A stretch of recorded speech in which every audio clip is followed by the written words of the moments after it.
Video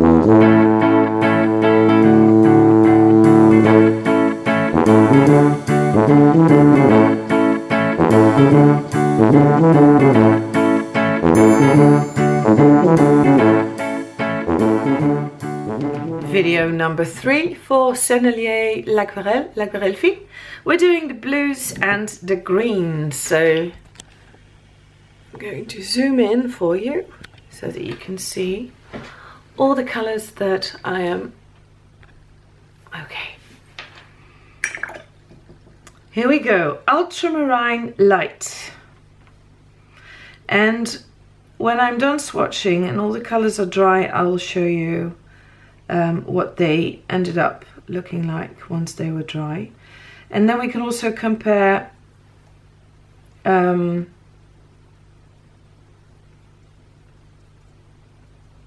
the ultramarine light to the other two ultramarines that we just saw.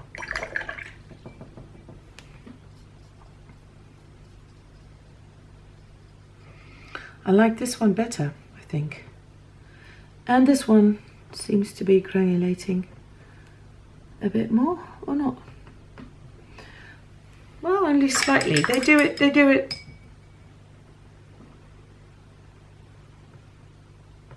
It's not really, yeah, no. Not really. Not like other ultramarines that I have. Well, let's dry it. Let's give it some time to dry. Blue Sennelier Blue. Looks like, oh yeah, this is, I think, a phthalo blue. Oh, this is gorgeous. But I do like the phthalo blues. I will always move to phthalo blues. They do fit into my color scheme very well. This seems like phthalo blue red shade. I like it very, very much. Beautiful, yes. Now, phthalo cyanine blue. And that looks like a phthalo blue green shade. And this one, yeah, this is a green shade. Oh, but I love it again. This is heading towards turquoise. And it's a beautifully warm color. Almost like azure blue. That's what this is a color I imagine that the sea can be in certain areas in the world. Not over here, because usually the sea here is grey. Yeah, I never heard of this name. This is Sirenians Blue. I do know cerulean blue, but Sirenians Blue, I'd never heard of that before. But I'm always, oh, it looks like manganese. Looks a bit like manganese blue. It's bright. I've always been looking for a very bright light blue. It's very gooey. There's a lot of honey in this. I don't know if that differs per color, or that it has to do with the amount of binder that ended up on my paper since I was squeezing it straight from the tube. But I love this color. I've always been looking for a beautiful light color because I hardly ever use ceruleans. Ceruleans and the cobalts are usually not, I hardly use them. This is a color I use a lot. Royal blue. This feels like the Creed blue. Oh, I'm not really good at naming the names of flowers in English, but this we call them, no, cornflowers, no. And I don't know the Latin name, or else I could look it up, or else I could. But I do use this color a lot. It's a powdery kind of cool light blue, and I love it. This is a very wonderful color to use in combination with a really warm tone of yellow. like for instance gamboge or the Indian yellow, or well.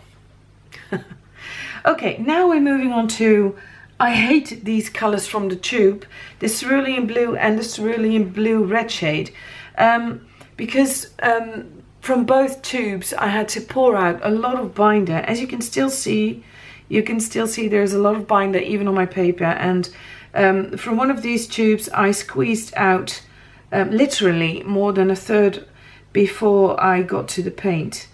And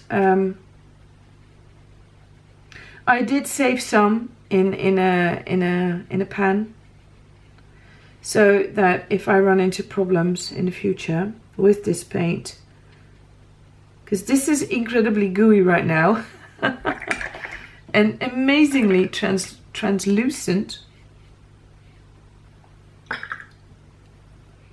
but it was a hell to get this out of the tube onto paper. Okay, cerulean blue red shade, so it's going to take quite a bit of caressing before it will come off, because I have to work my way all through the binder.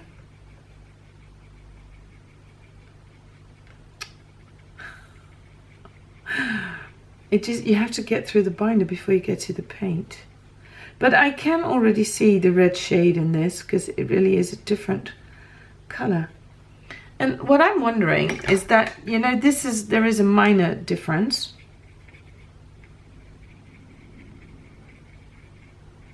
And what I wonder is, why does a manufacturer make these two colors that are relatively close together? It makes me wonder what artists use them for. Because there must be a use, there must be a demand, otherwise a manufacturer wouldn't make it anymore. So, turquoise green. Yes, this is absolutely turquoise. A very intense color.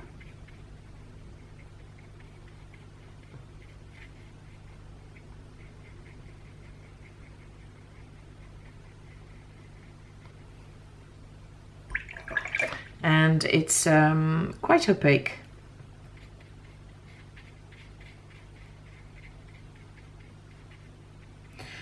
I always find that opaque colors tend to flow a little bit less than the really transparent ones.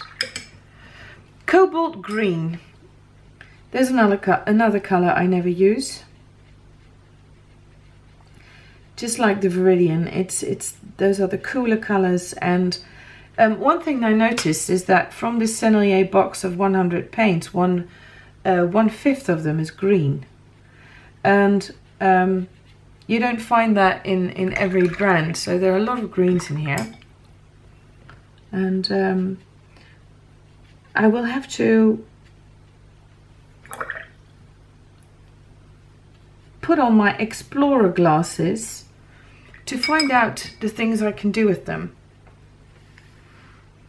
Phthalo cyanine turquoise. Wow, yeah, well that's definitely, I knew I was going to love this.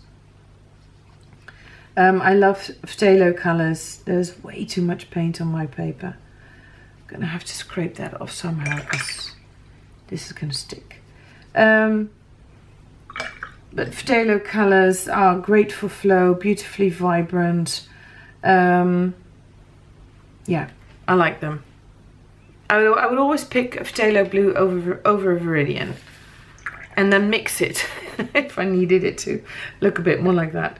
Forest green. That would be a little like sap green, I think. No, there is this. Yeah, no, there is a sap green.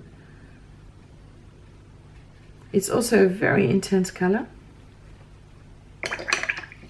It's a... Oops.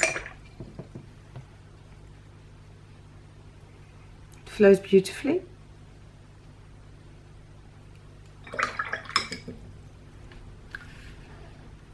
Phthalo green deep.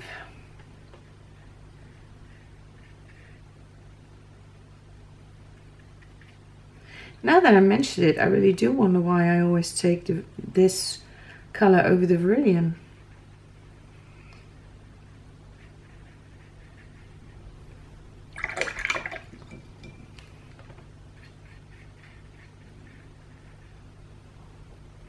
and Viridians are often in standard sets.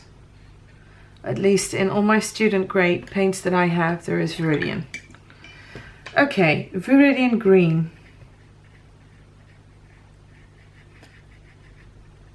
Oops, I touched the swatch above.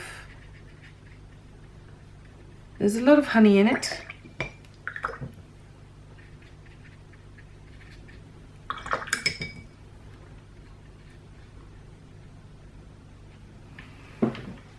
I actually like the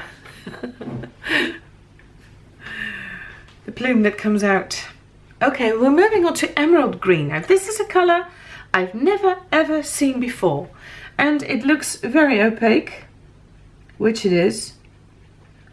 No, I've never seen this before.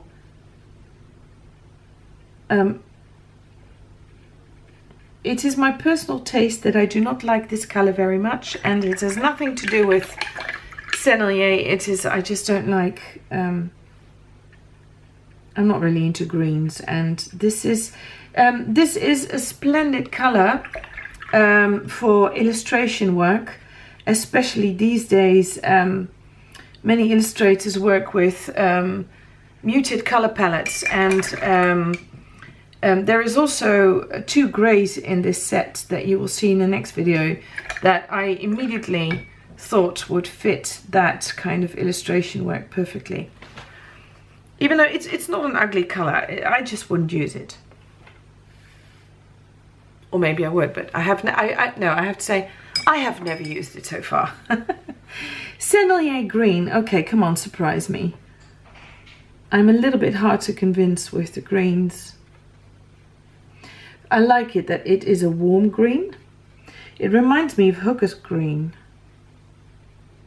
Or when people play billiards and pool, of the sheet that's on the table. That's what it reminds me of a little bit.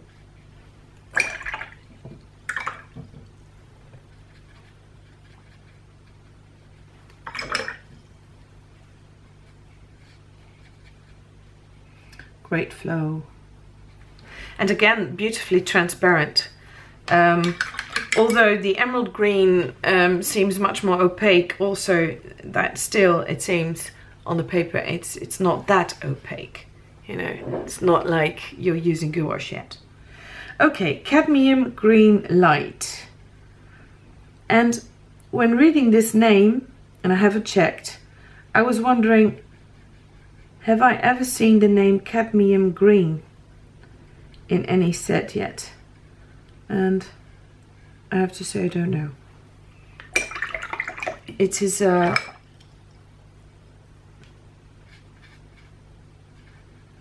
in my humble opinion, quite a ghastly kind of green. You know, I don't paint botanicals or flowers. Hardly. No, I sometimes draw them. I don't think I've painted them yet. But this would really, seriously, it sort of repulses me, this color. But, you know, it is a beautiful bright green. Oh, there will be so many out of you there being annoyed because you love this color, which I can imagine. It just so much depends on the topics that you paint, doesn't it? Because it really goes hand in hand with the colors that you use. Hooker's Green is much more yellow than the Sennelier Green, and it's a very warm green. This would go together perfectly with Indian yellow and a beautiful pink.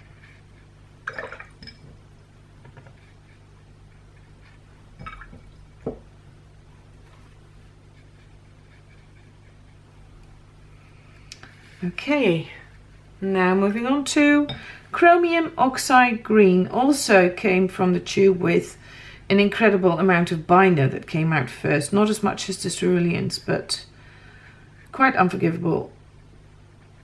But then again, you know, they don't make the paints to swatch on a piece of paper, so I've also managed to capture some of this. This would probably make a great painting for when you're painting mosses. You know, rocks, mossy rocks. Because it's like a greyish kind of green. I think it will dry pretty dull.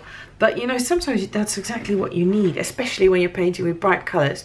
I mean, you don't want your entire painting to be screaming colour.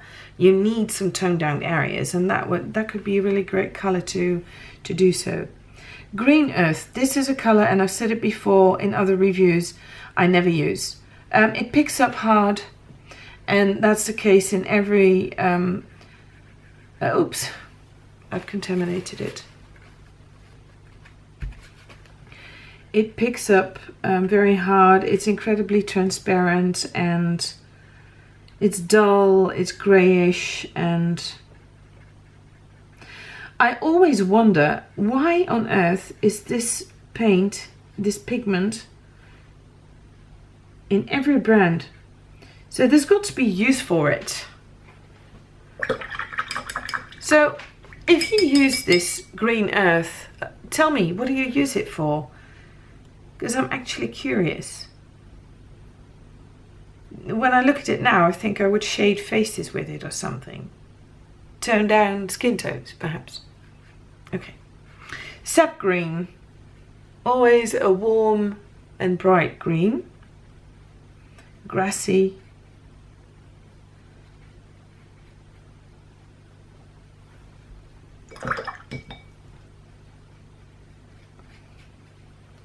Oh, there's way too much paint on my paper. I'll see if I get it off, and otherwise I'll fix it later. Okay, so wetting the paper, because this is going to flow like crazy. You can already see that. Here we go.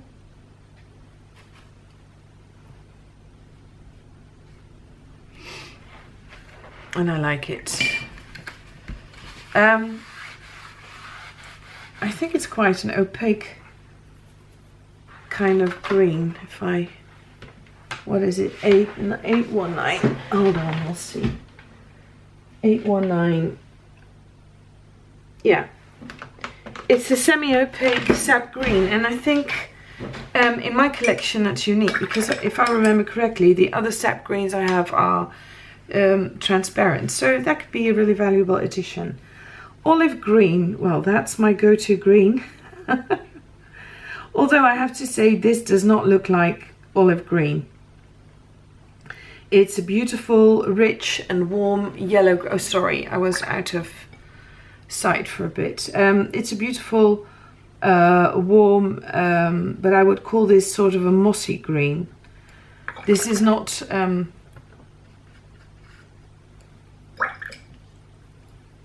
Usually the olive greens are a bit more brownish and a bit more greyish, but this is a gorgeous colour. I would absolutely use this. Then there is Phthalo Green Light. Never ever seen this colour either, and